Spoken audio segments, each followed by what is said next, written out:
My beloveds, when you seek the Lord Jesus, you draw from the source of strength. You draw from the source of power. You draw from the source of life. You draw from the source of truth. You draw from the source of light. There is no more place for fear. Because when you're in the light, why are you afraid of darkness? Because the light decimates the darkness. Have you ever seen darkness overcoming the light? Impossible. When the sun rises, darkness disappears. This is Christ, the light, which is the life of mankind, which is the truth.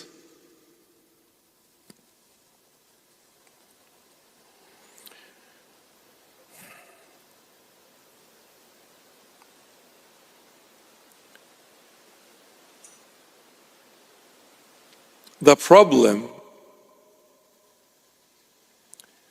of a human being is when they act, when they fake it. Don't ever act. Be as you are. Come to the Lord Jesus as you are. Don't ever, my advice to you from experience, the bead didn't go white just like that overnight, for no reason. Been through hell and back. The bead didn't go white just like that. It went through hell and back for it to go white. Let me tell you one thing about the Lord. He taught me this. I'm nothing, He's everything.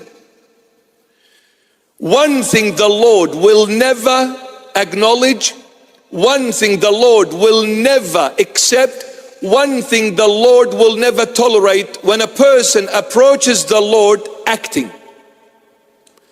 He will not know you, He will not acknowledge you, He will not even stop and say hello to you. The moment He sees a person faking it, the Lord says, I don't know this person. But you come as you are, from head to toe swimming in sin, immersed in sin from head to toe, full of sins. You've done the grievous of the grievous of the grievous sins, but you come as you are and say, Lord, I am the filthiest, the dirtiest, the ugliest, the sinner of all sinners. I am begging you for mercy, for grace, for forgiveness. The Lord says, I am here for a person like you. I will change you from a sinner to a saint when you come as you are. Don't ever be a hypocrite. Don't ever say, Lord, I've sinned, but it wasn't my fault. It was that person over there. The Lord will always say, I'm talking to you. Why are you including other people into the equation? If I wanted the other person to come and give and testify, I would have called him before calling you. I am God. Do you think I don't know what is happening with you? I know everything. So when I called you, I meant to call you and you only. Don't include anyone else in the equation. Say, Lord, I've sinned and it was my fault. It's a done deal. The Lord is taken over. The Lord is very happy for being honest to yourself, not to Him. He knows you. You can't lie to Him. But He wants you to be honest to your own self. So, Lord, I'm a sinner. I confess. It's no one's fault. It's my fault. Not even Satan. It's my fault, Lord. Don't even blame Satan. Poor thing. He's a lost case. He is. If anything, you feel sorry for someone that has lost God forever, like Satan. You feel sorry. I really feel sorry for him. What a lost case. He has no comeback. Gone, never to come back again. What a waste. But you, my beloved, it's never too late. For as long as we live in the flesh, it is never too late to come back and say, Lord, I am sorry. It takes this magical word, sorry, but as long as it comes from the heart, not acting, not faking, not being a hypocrite.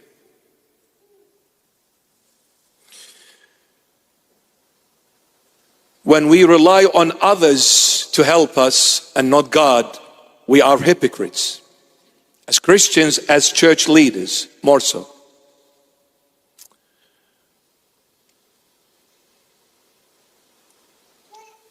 If I don't believe the Lord is more than enough to give me everything I need, then why am I dressed up in this outfit? Who am I bluffing?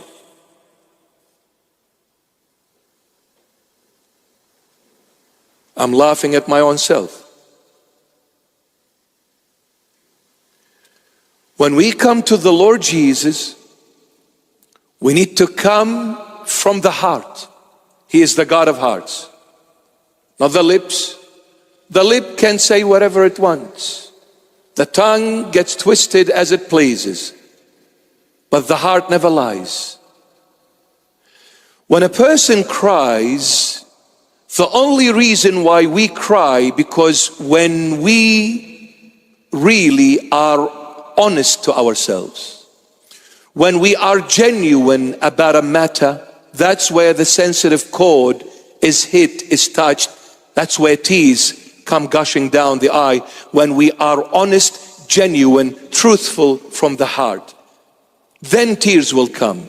Some people might fake it and act, and even be on camera, you know, in the movies, not realizing there was somebody standing outside the camera scope chopping some onions. That's why the tears were gushing down.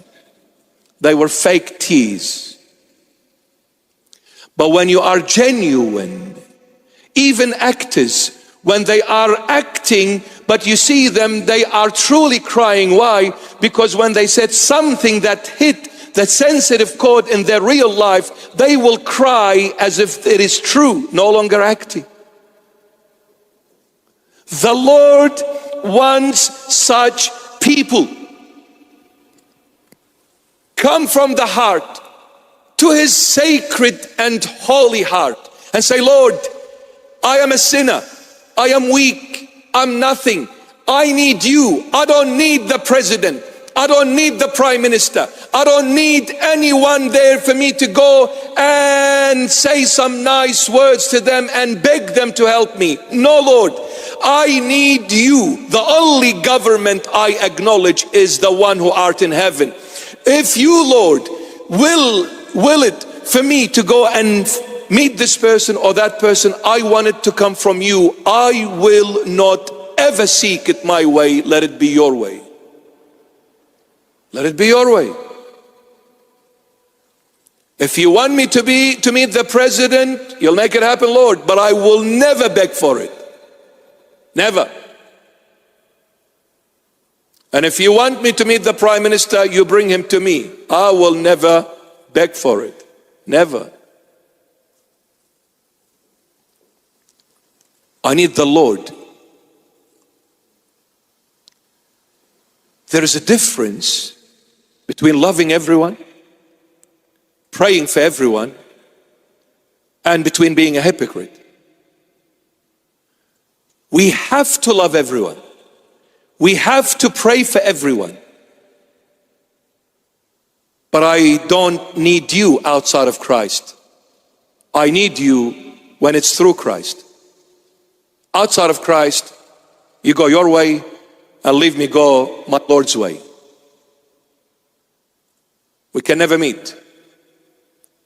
But if you ever need anything, in the name of my Lord and Savior, Jesus Christ, I will help you.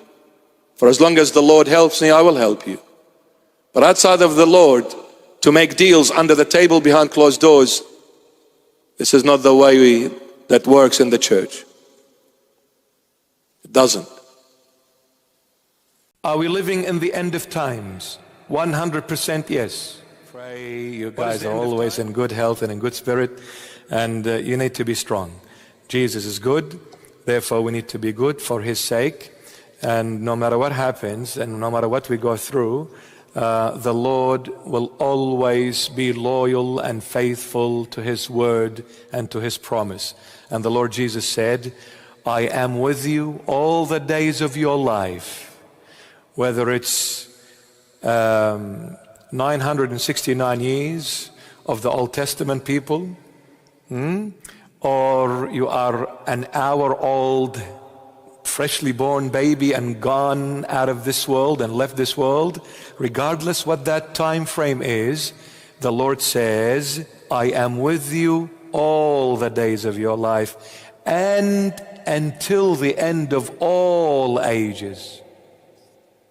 In other words, I'm with you. Are we living in the end of times?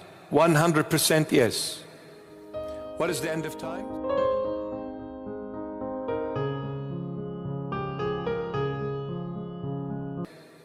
What is the end of times? A complete cycle, circle. So we started from here, we went round, and came back to a complete full circle. That is an end of time. What is an end of time in time-wise? 2,000 years. When we read the Holy Bible from the book of Genesis, which is the first book in the Old Testament, from the book of Genesis, when we read and we see the generations that came from Adam to the great flood, to Abraham, to the Lord Jesus, every 2,000 years, and I'm talking about literal years, every 2,000 years we see something happens on a great scale across the platform of this globe we live in. So something happens in a great, in a mass way, in a big way, in a huge way. It's not just partial, it's in its totality. So from Adam, our father Adam, the creation of God, to the great flood of our father Noah, you know, the ark of Noah and the great flood, 2,000 years went by. In 2,000 years, what happens? Every 2,000 years, something drastically goes wrong. People tend to walk away from God. Love and fear of the Lord diminishes. People are no longer interested in God. People don't give one penny about God. People become God on earth, which is the sin of all sins. When you or when a human being, now I'm not talking about Christians here, I'm talking about the human race, regardless who you are, where you come from, a human being. When any human being comes and says, I am absolutely free, I can do whatever I want, however I want, whenever I want, and there is no one can stop me or tell me otherwise, you are acting and behaving like a God. And when you think that you are God, this is the ultimate sin against the Almighty, the true divine God, who art in heaven, the creator of everything that is visible and invisible.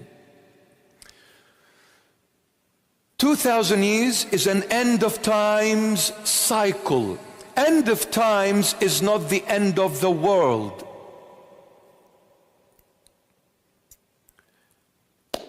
With all love and respect to our gorgeous people, or this cult called Jehovah's Witnesses. I call it a cult because it is.